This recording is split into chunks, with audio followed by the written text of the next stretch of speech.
abram aí as suas Bíblias em Romanos, capítulo 15.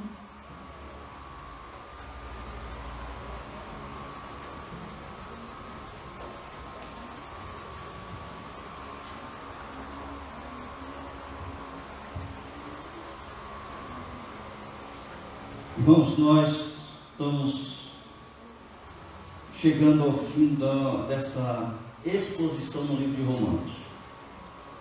Coincidentemente, hoje é o último domingo do ano, nós vamos fazer a última exposição no livro de Romanos hoje, que é o final do capítulo 15 e o capítulo 16. Portanto, hoje, no último domingo do ano de 2020, nós estamos encerrando esta exposição, no livro de Romanos, e a partir do próximo ano, 2021, que já estamos às portas, nós estamos aí orando ainda para saber qual é o livro que nós vamos estar fazendo uma exposição aqui para vocês, certo?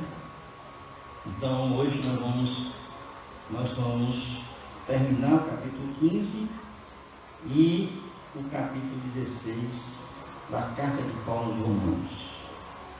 E vocês podem ver aí a partir do versículo 22, que Paulo agora expõe os planos, os seus planos de viagem.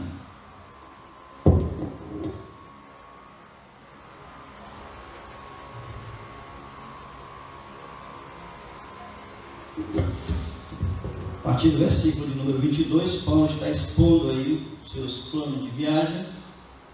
Ele fala do seu desejo de ir para a Espanha e, portanto, a intenção dele de ir a Roma, uma igreja que ele não conhecia, ele não tinha ido ainda a Roma, e ele estava falando aqui que o desejo dele era ir a Roma e lá não apenas conversar com os irmãos, conhecer os irmãos, mas também ter o apoio da igreja de Roma para a sua missão à Espanha. Então ele fala desses seus planos, do versículo 22 até o versículo de número 29, onde ele vai expor ali tudo aquilo que ele deseja fazer.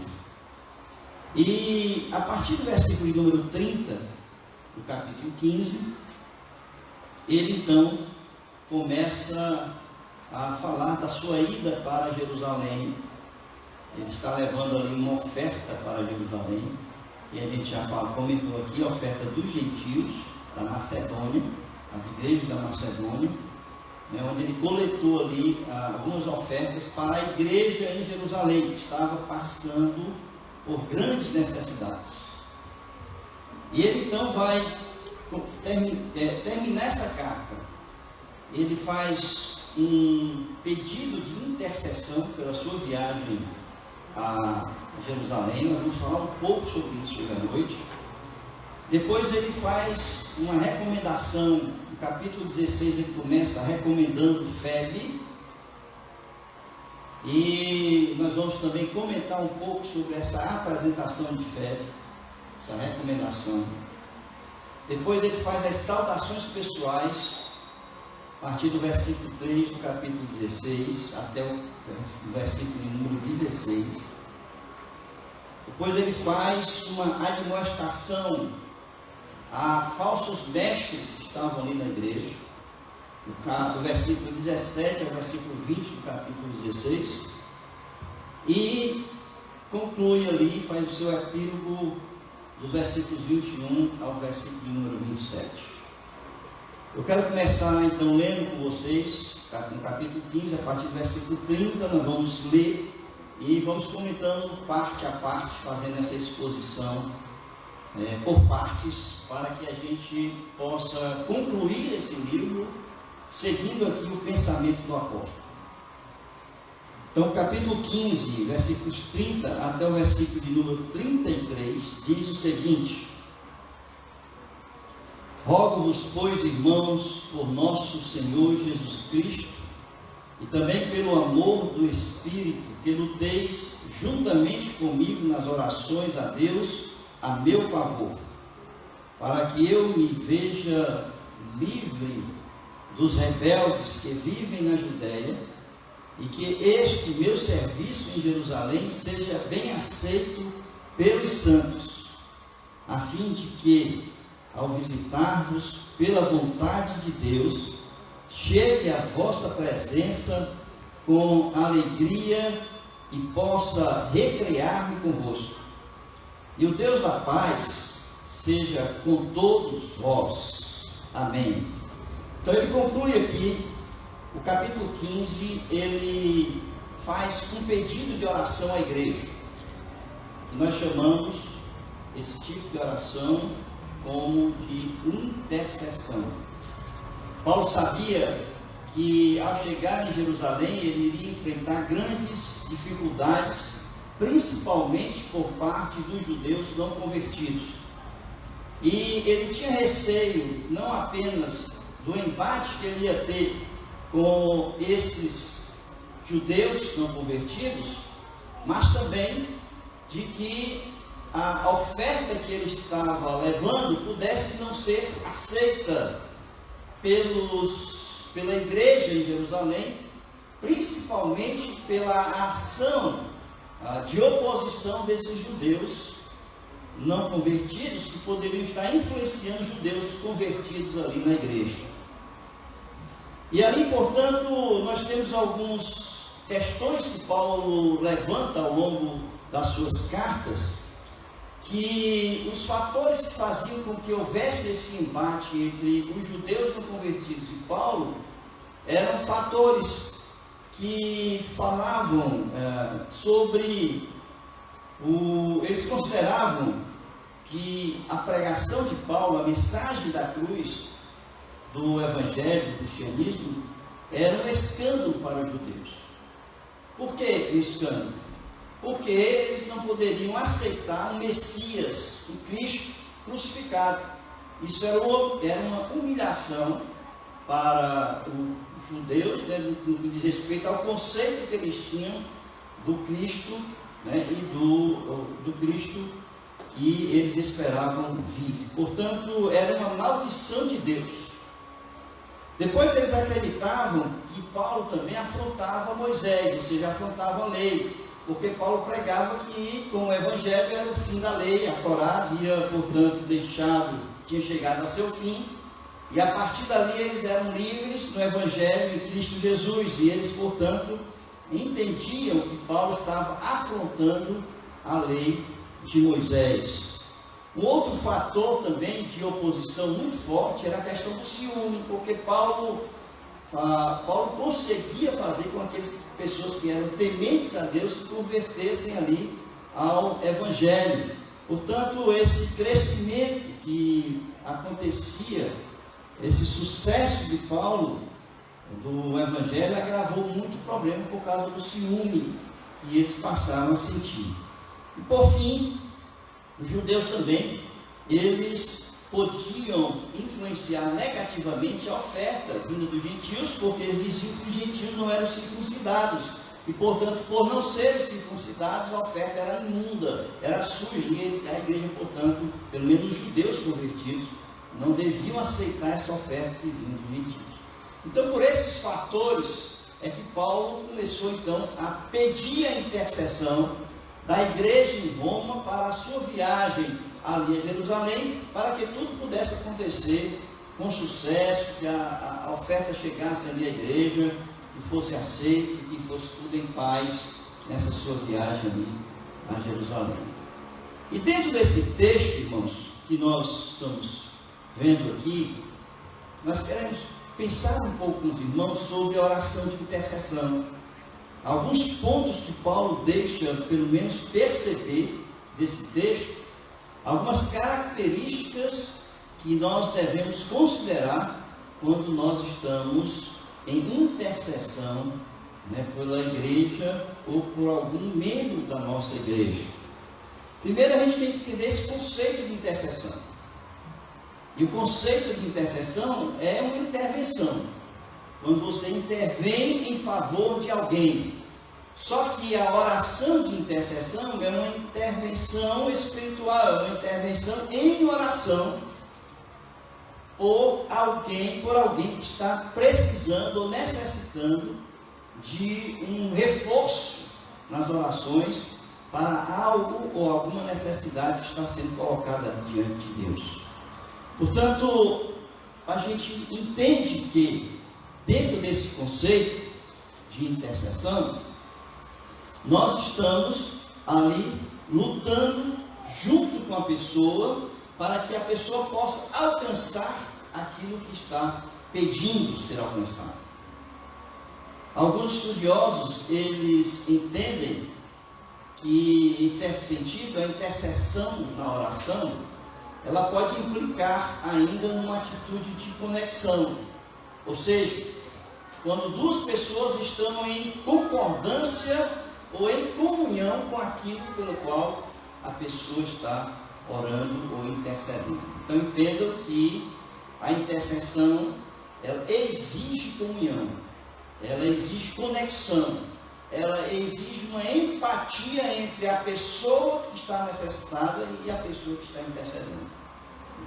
Podemos então dizer que na intercessão nós somos coniventes com o pedido da pessoa, nós somos parceiros com o pedido que aquela pessoa está colocando diante de nós. Então, nós vamos ver aqui que a atitude de intercessão nos conecta diretamente com a pessoa com quem nós estamos orando. A gente vai perceber que isso é uma atitude que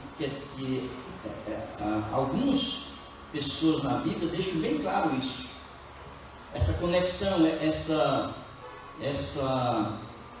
dizer assim, essa relação de intimidade, de conexão, né, com a pessoa, de concordância, de comunhão com a pessoa, de convivência com a pessoa, é muito forte isso na Bíblia. Por exemplo, em Moisés, ali em Êxodo capítulo 32, versículos 31 e 32, a gente vai ver ali, no livro de Êxodo, Moisés intercedendo pelo povo que havia pecado. Eles haviam construído um bezerro de ouro, um ídolo, e Deus então ia destruir o povo de Israel. E Moisés, portanto, entra em oração, intercedendo pelo povo, e ali ele demonstra essa conivência, essa conexão, essa comunhão com o povo, quando ele diz que se Deus riscar o povo, ele deveria riscar o seu nome também da lista do livro da vida. Então, nesta oração de Moisés, a gente percebe aí quanto é a nossa ligação, a nossa responsabilidade, a nossa comunhão nesse momento em que nós estamos orando e intercedendo pelas pessoas. E diante desse conceito maior, para nós entendermos a oração de intercessão, esse texto nos dá algumas características que eu quero deixar com os irmãos nesta noite. E a primeira delas é que Paulo ele torna público a sua necessidade de oração. Paulo ele escreve à igreja e ele então fala para a igreja daquilo que ele está precisando, está necessitando. O assunto, portanto, da intercessão é um assunto de interesse da igreja.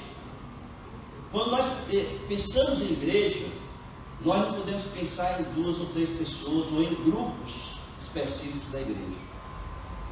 Paulo ele vai dizer que a igreja é um corpo, é uma unidade, onde todos que fazem parte desse corpo, dessa unidade, eles devem, ao mesmo tempo, se alegrar com os que se alegram, chorar com os que choram. E Tiago ele vai dizer que, ali no capítulo 5, versículo 16, falando em igreja, ele vai dizer que a gente deve confessar as nossas culpas uns aos outros. E ele vai dizer, e orai uns pelos outros para que sareis. Então a intercessão, a primeira coisa que nós percebemos aqui em Paulo, é que ele não sente vergonha, ele não sente medo, ele não sente constrangimento mas ele vai à presença da igreja e ele expõe à igreja de uma forma pública a necessidade que ele está passando, precisando, para que a igreja seja intercessora das suas dificuldades. Então ele diz aqui: rogo-vos, pois, irmãos, por nosso Senhor Jesus Cristo, também pelo amor do Espírito, que luteis juntamente comigo nas orações a Deus a meu favor. Ele clama, ele roga à igreja, e ele, portanto, ele publica a sua necessidade de oração. O segundo aspecto que a gente percebe aqui de uma oração de intercessão é que Paulo convoca a igreja para estar junto com ele na luta que ele iria travar. Então perceba, primeiro ele torna público. Depois que ele torna público a sua necessidade, ele agora conclama a igreja para estar com ele, lutando juntos em oração, para que a sua viagem pudesse ocorrer de uma forma vitoriosa ou em sucesso. E ele diz aqui: rogo-vos, pois, irmãos, por nosso Senhor Jesus Cristo, e também pelo amor do Espírito, que luteis juntamente comigo, nas orações a Deus a meu favor. Essa palavra no grego, essa expressão no grego, lutar juntamente, é uma palavra só. Lutar juntamente, significa unidade na luta. Paulo está dizendo que a oração de intercessão é uma luta espiritual, que deve ser travada no campo espiritual. Portanto, ele convoca a igreja para estar junto com ele, como soldado de Cristo, nessa luta espiritual, para que as potestades do ar não possam agir contrário àquilo que ele precisava fazer na sua viagem. E ele então, de acordo com essa expressão aqui, nós podemos tirar alguns fatos que são importantes. Esse lutar juntamente com, na intercessão. Primeiro, que a intercessão, ela não é um mero ato de assistência. A intercessão não é apenas um agente de oração. Existem algumas pessoas que entendem errado essa questão da intercessão, quando ela diz: olha, pastor, ore por mim porque eu estou precisando, e simplesmente faz um pedido, e a pessoa diz assim: não, eu estou orando por você, como se fosse apenas um agente de oração. Portanto, a gente precisa mudar um pouco essa visão, irmãos, porque o intercessor não é apenas aquele agente de oração, mas é aquele que está em luta, travando uma luta espiritual com aquele que está colocando diante de nós, da igreja, a sua necessidade. Portanto, é uma luta espiritual da qual o intercessor está completamente envolvido. Não existe essa história de que você, de uma forma muitas vezes até hipócrita, quando você diz que está orando por alguém, porque você está simplesmente se colocando de forma distante do ato ou da guerra espiritual que o outro pode estar travando. Então, a primeira coisa que, quando ele diz aqui lutar juntamente, significa dizer que nós estamos, como intercessores, envolvidos, de alguma forma, envolvidos com aquela situação. Por isso que nós somos coniventes, nós somos responsáveis também por aquilo que nós estamos colocando diante de Deus no pedido que estamos fazendo. Nós estamos envolvidos na luta espiritual. A segunda questão, dentro dessa expressão que Paulo usa aqui, que luteis juntamente comigo em oração, é que o intercessor, ele concorda com a causa que ele está lutando, e portanto, ele é, como eu falei, conivente com o fato a ser colocado diante de Deus. Muitas vezes você pode até não estar concordando com o fato, e você está orando por aquilo que a pessoa está pedindo na oração. Não existe intercessão por um ato que você não concorda. Não existe aí aquela questão que foi colocada no item anterior, do envolvimento com a questão. Quando Paulo chama, significa dizer que você é conivente, que você concorda com aquilo que você está orando e intercedendo pela pessoa. Portanto, tudo aquilo que vem como consequência, também você é parte dela.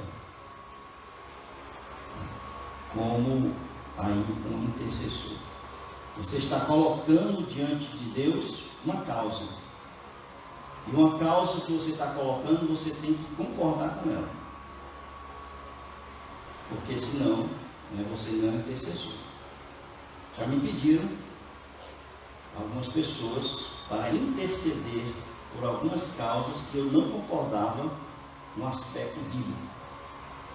E eu disse para a pessoa que não ia orar, não ia interceder, porque eu não concordava com aquela situação. Biblicamente, não concordava. Então eu prefiro ser honesto e dizer que eu não oro, que eu não coloco diante de Deus uma coisa, porque eu não estaria aí sendo intercessor. Estaria sendo uma pessoa que simplesmente está colocando uma causa diante de Deus, sem ter comprado essa causa, sem ter assumido essa causa como minha.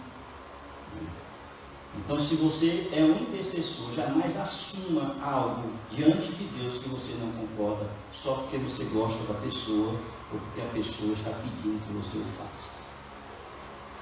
O terceiro aspecto, com relação a essa expressão que Paulo usa, é que na intercessão, no clamor, Paulo ele envolve, na intercessão, a Trindade está envolvida nesta oração. Quando a gente vai olhar aqui o texto, a gente percebe isso. Quando ele diz: rogo-vos, pois, irmãos, por nosso Senhor Jesus Cristo, pelo amor do Espírito, nas orações a Deus. Portanto, a Trindade está aqui. O que significa dizer isso, irmãos? É que tudo que nós vamos fazer, orar, interceder, ela deve sempre fazer em comum acordo com a vontade, ou seja, com a palavra de Deus, para se considerar uma causa justa. Nós só entramos numa batalha espiritual, irmãos, principalmente contra Satanás, se a causa é justa. Porque Deus é conosco quando essa causa está de acordo com a palavra, quando esta causa ela está de acordo com a vontade de Deus. Então, ali está a Trindade, nos apoiando, nos conduzindo, para que as nossas orações realmente cheguem ao trono da graça de Deus de uma forma agradável a Deus. Porque senão não chega nem lá. Não adianta. Não chega nem lá no trono da graça de Deus. Então essa expressão, juntamente comigo, traz toda essa reflexão que diz respeito à oração de intercessão.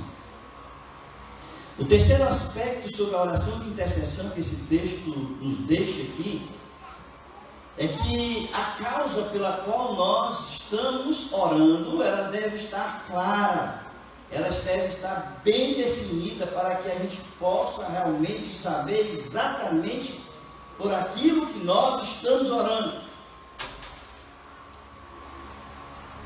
Não existe aquilo: ore por mim que eu estou precisando. Você está tudo bem, meu irmão, pode deixar que eu oro.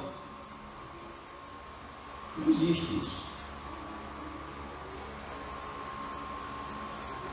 Paulo diz aqui, versículo 31, ele deixa claro, ele diz por que ele está convocando a igreja para lutar com ele. Por quê? Porque eu vou orar, irmãos, como eu sou conivente, como eu tenho que concordar com a causa, eu tenho que saber por que eu estou orando. Então tem que ficar claro. Não é isso? E aqui no versículo 31, Paulo vai dizer: para que eu me veja livre dos rebeldes que vivem na Judéia, e que este meu serviço em Jerusalém seja bem aceito pelos santos, a fim de que, ao visitar-vos pela vontade de Deus, chegue à vossa presença com alegria e possa recriar-me convosco. Ele deixa claro aquilo que ele quer. Então, quando você pedir oração, você tem que dizer por que você está pedindo, qual o seu interesse, qual a sua motivação, qual o seu desejo, o que você quer conseguir com aquilo, para que eu possa concordar com o que você esteja pedindo e eu possa então realmente assim orar por aquilo que você quer.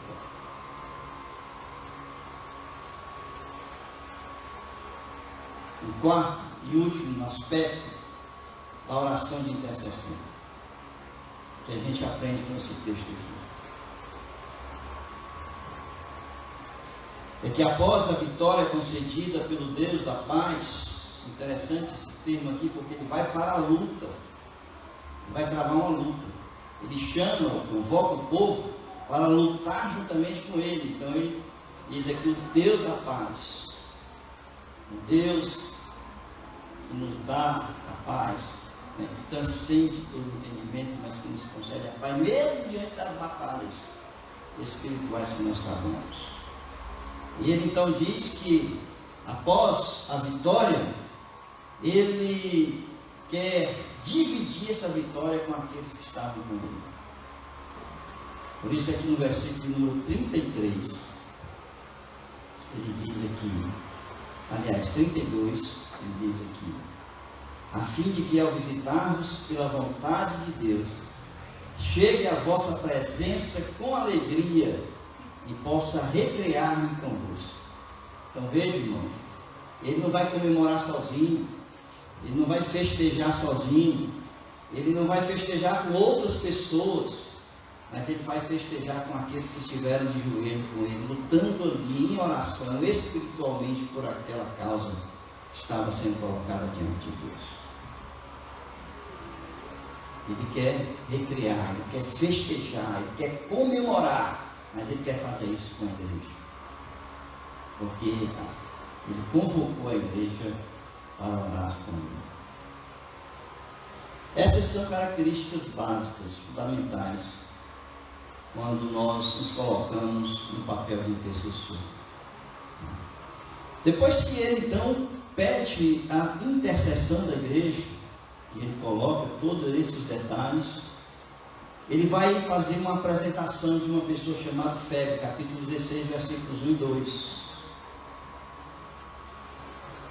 No capítulo 16, versículo 1 e 2, ele diz: recomendo-vos a nossa irmã Febe, que está servindo a igreja de Cencreia, para que a recebais no Senhor, como convém aos santos, e a ajudeis em tudo que de vós vier a precisar, porque tem sido protetora de muitos e de mim, inclusive.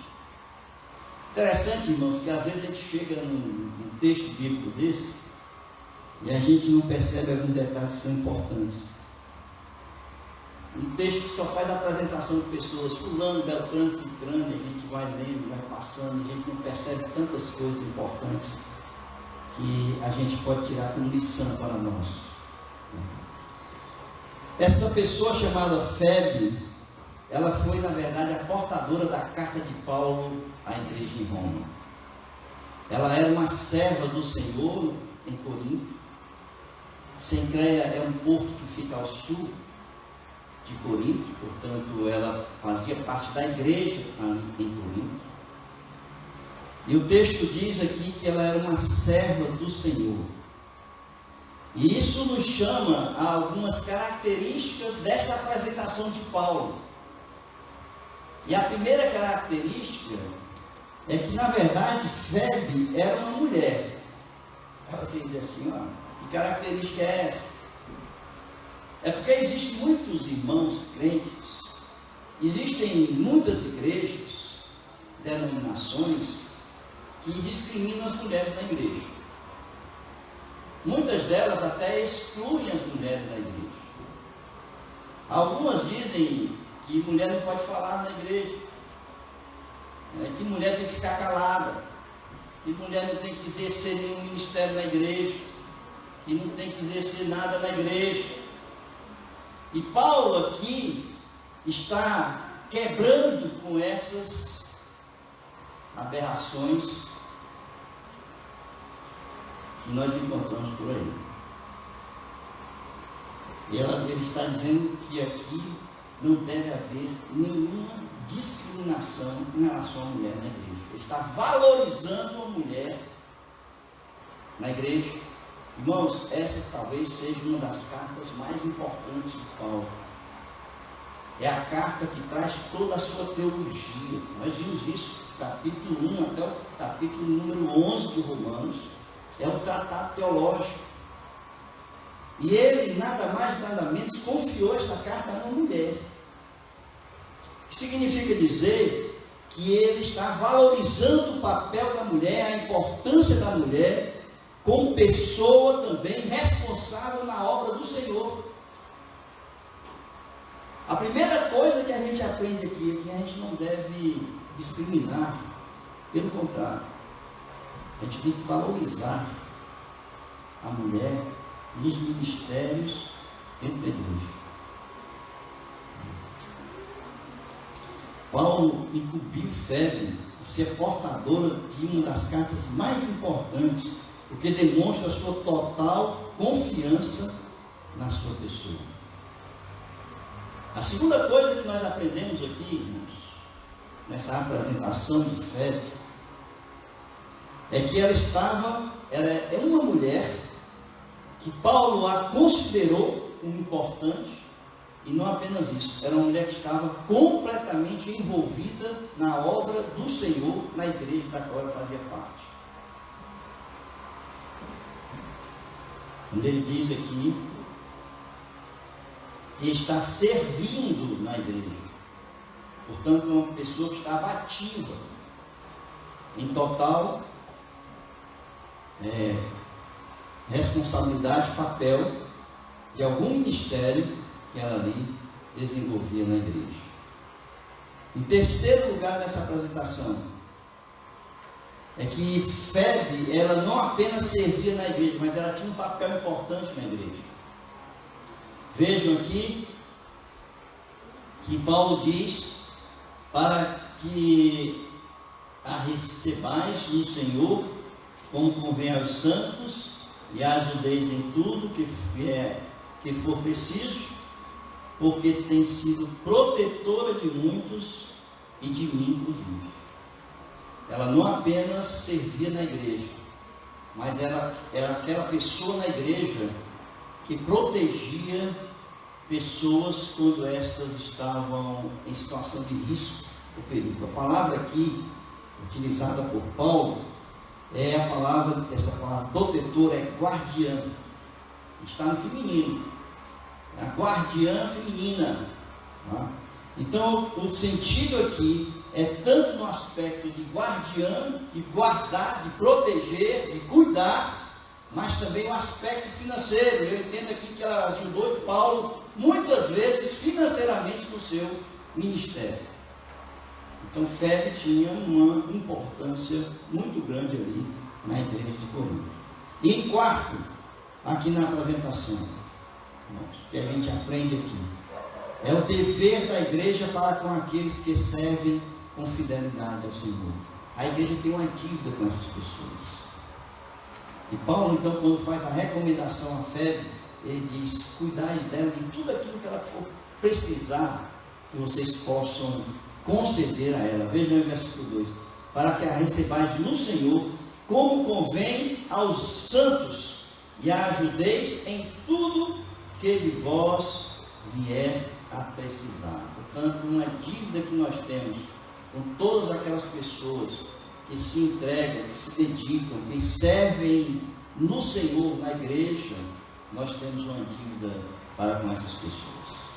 Nós precisamos cuidar, ajudar e conceder aquilo que elas precisam, aquilo que depende da igreja, conceder aquilo que elas precisam.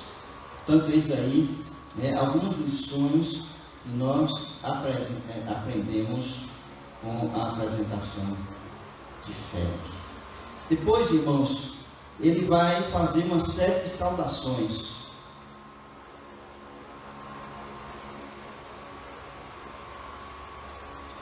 De muitas pessoas, que alguns nomes até conhecidos da igreja, de outras cartas, de outras passagens bíblicas, por exemplo, Priscila e Áquila, que a gente vai conhecer ali no Enviados, quando Paulo está em Corinto, e Paulo passa a trabalhar como construtor de tendas, né? Então ali ele conhece Priscila e Áquila, e ele coloca aqui, né, que eles estão ali em Roma agora, tá certo? E ele faz um elogio aqui a Priscila e Áquila. Ele diz: os quais pela minha vida arriscaram a sua própria cabeça. Ele não especifica, mas a gente entende aqui que foram situações que ele enfrentou ali na igreja em Éfeso, quando Priscila e Áquila também estavam em Éfeso durante o ministério de Paulo. Então ele faz aqui uma série de apresentações de pessoas que nós conhecemos, pessoas que nós não conhecemos, que estavam ali em Roma, e muitas vezes nós questionamos como é que Paulo conhecia pessoas ali na igreja de Roma, e a gente vai então entender que Paulo era aquele viajante, que ele passou por muitos lugares, por muitas igrejas, e foram pessoas que se relacionaram com ele durante as suas viagens missionárias. Então não tem nada demais. Então ele apresenta aqui, né, essas pessoas, tá certo? Ele indica nomes, ele diz o papel de cada pessoa, a importância dessas pessoas, o esforço, o trabalho, a dedicação dessas pessoas na obra de Deus, como cooperadores da obra de Deus. Mas ele deixa aqui também algumas características que são importantes para nós. Primeiro, e também características da igreja, como é que essa igreja se reunia ali em Roma, como é que ela funcionava. Que a gente pode até entender, como igreja, como nós estamos aqui hoje, reunidos num local, né, onde nós construímos aqui, essa parte física, que nós chamamos de nave, e aqui nós estamos cultuando a Deus. Mas a igreja em Roma, ela se reunia nas casas. E ele cita aqui 5 casas, ou 5 locais, onde a igreja em Roma ela se reunia, locais diferentes, portanto, pessoas, grupos diferentes em cada igreja. E aqui a gente pode citar algumas, por exemplo, a casa de Áquila e Priscila, havia uma igreja lá, né? Ele cita também os da casa de Aristóbulo, né? Ele vai citando aqui ao longo do versículo de número 3 até o versículo de número 16, ele cita aqui, por exemplo, saudai igualmente a igreja que se reúne na casa deles, aqui é Áquila e Priscila. Depois vem no versículo 10, saudai a Péres, aprovado em Cristo, saudai os da casa de Aristóbulo. Portanto, uma igreja que existia ali na casa de Aristóbulo. Depois ele fala os da casa de Narciso, versículo 11, saudai o meu parente Herodião, saudai os da casa de Narciso, que estão no Senhor. Portanto, outra igreja, outro grupo que se reunia ali na casa de Narciso. Depois ele fala em Assíncrito e os demais, né, ali no versículo de número 14, saudai Assíncrito, Fregonte, Hermones. Quem quer casar e quer ter filho, está aqui um nomezinho bom para colocar, Freconte. Está aqui outro também, Trifena e Trifosa, nome bonito, anote aí, né? Você que quer botar nome de filho, vai procurar na Bíblia. E aqui ele diz, Assíncrito, Fregonte, Hermones, Patrobas. Hermas e os irmãos que se reúnem com eles, outra igreja ali na casa deles. E a outra aqui ele diz, Júlia e os outros. Então, versículo número 15, saudai Filólogo, Júlia, Nereu e sua irmã, Olimpas e todos os santos que se reúnem com eles. Saudai uns aos outros com ósculo santo, todas as igrejas de Cristo vos saudam. Então, eis aí, né, uma característica básica, né, em que todos ali devem ser saudados. E uma característica aí do povo oriental era o ósculo santo, era beijar no rosto, indiferente ali se era homem, se era mulher, se cumprimentavam beijando no rosto. Isso é o ósculo santo, né? Então ele faz essa saudação e essas características que a gente tira aqui e aprende desses versículos número 3 até o versículo número 16. No versículo 17, nós vamos ler agora novamente, até o versículo 20, é o segundo clamor de Paulo. E ele clama a igreja, ele roga, ele ora ali a igreja. Então, a partir do versículo 17, ele diz: rogo-vos, irmãos, que noteis bem aqueles que provocam divisões e escândalos, em desacordo com a doutrina que aprendestes. Afastai-vos deles. Porque esses tais não servem a Cristo, nosso Senhor, e sim a seu próprio ventre, e com suaves palavras e lisonjas enganam o coração dos incautos. Pois a vossa obediência é conhecida por todos, por isso me alegro a vosso respeito, a quem e quero que sejais sábios para o bem e simples para o mal.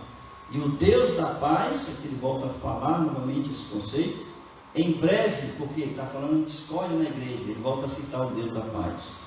E o Deus da paz, em breve, esmagará debaixo dos vossos pés a Satanás.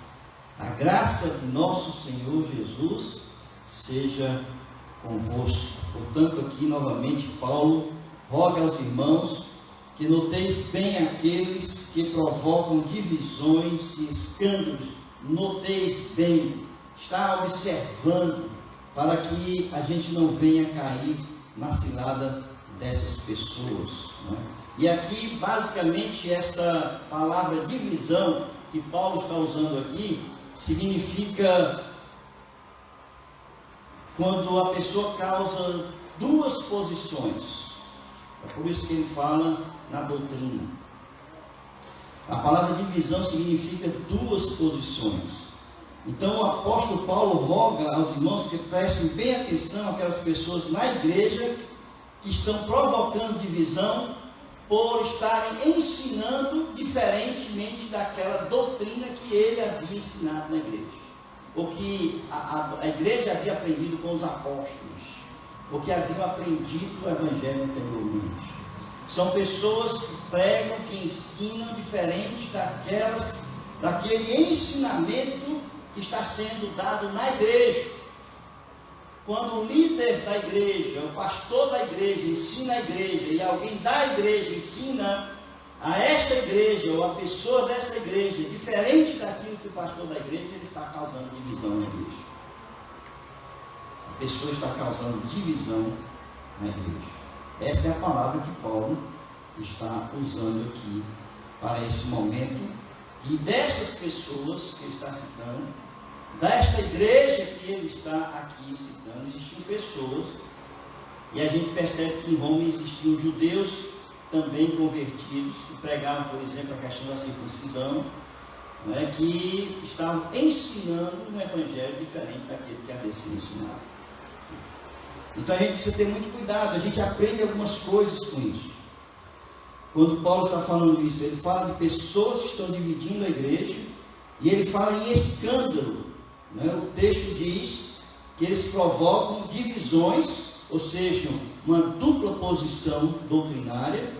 E escândalo, e a palavra escândalo aqui é armadilha, é cilada, é qualquer impedimento colocado no caminho e que faz com que alguém tropece. Portanto, é uma pedra de tropeço. na igreja. Então, a recomendação de Paulo, irmãos, para que a igreja haja com essas pessoas, sabe qual é a recomendação dele? Virar as costas para essas pessoas. Se afastar delas, porque são pessoas que estão causando aí divisão. E quando Paulo fala afastar, eu quero trazer para vocês o entendimento dessa palavra que Paulo usa aqui. Aliás, tem algumas palavras aqui que nós precisamos entender, que Paulo está usando aqui. A palavra afastar é apartar-se, é se desviar, é dar as costas, é manter-se afastado, distante dessa pessoa. Então, o que ele está recomendando à igreja é que se afaste dessa pessoa, é que vire as costas para essa pessoa. Por que ele diz isso? Ele explica aqui. Ele simplesmente não diz, mas ele diz o porquê. O texto deixa bem claro o porquê. E aqui nós temos pelo menos 4 motivos para nós nos afastarmos dessas pessoas. Primeiro, são pessoas que causam divisão na igreja. Gálatas 5:20 diz que isso é obra da carne. Portanto, um dos motivos que nós precisamos entender por que nós devemos nos afastar dessas pessoas é porque elas causam divisão na igreja. Segundo, colocam em duplicidade o ensino das Escrituras ensinadas pelo líder espiritual da igreja, conduzindo a igreja ao erro e ao pecado. Então, a duplicidade causado aí por aquilo que está sendo ensinado, pregado na igreja.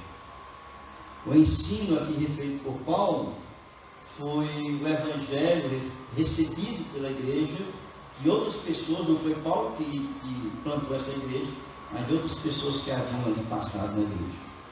Principalmente apóstolos. Dizem que Pedro foi um dos apóstolos que esteve ali em Roma, pregando, plantando essa igreja ali em Roma. Dizem, né? Terceiro, não servem a Cristo, diz Paulo aqui, mas ao seu próprio apetite, porque esses tais não servem a Cristo, versículo 18, nosso Senhor, e sim a seu próprio ventre.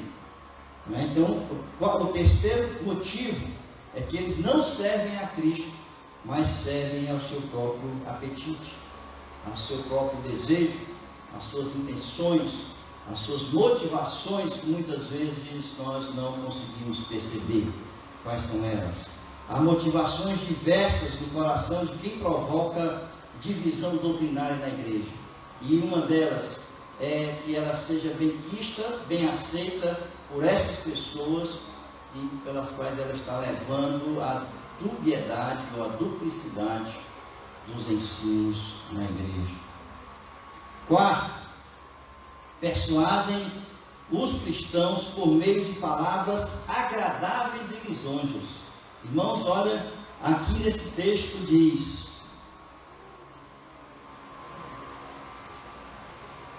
e com suaves palavras e lisonjas enganam o coração dos incautos. Versículo 18, final do versículo 18. Com suaves palavras e lisonjas enganam o coração dos incautos. Pessoas que chegam de forma suave, de forma agradável, de forma doce, de forma mansa, e você se deixa levar, seus ouvidos se tornam agradáveis a receber aquela palavra que essas pessoas ali estão passando essa informação. E no versículo 18, quando ele diz que com suaves palavras e lisonjas enganam o coração dos incautos, essa palavra aqui, engano, irmãos, eu quero que vocês prestem atenção naquilo que eu vou falar agora.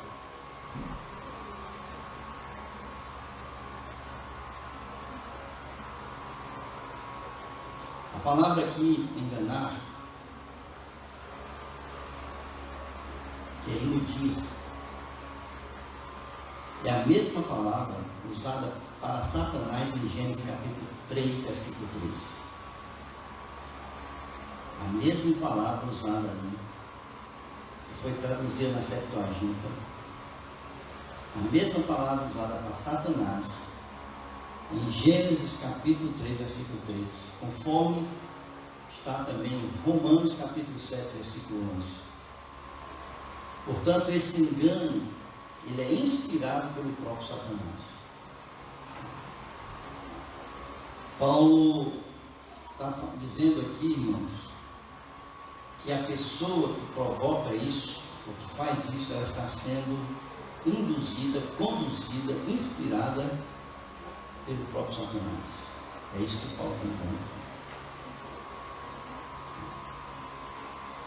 Depois ele diz, ele completa aqui, no versículo número 19, pois a vossa obediência é conhecida por todos, por isso me alegro a vosso respeito e quero que sejais sábios para o bem e simples para o mal.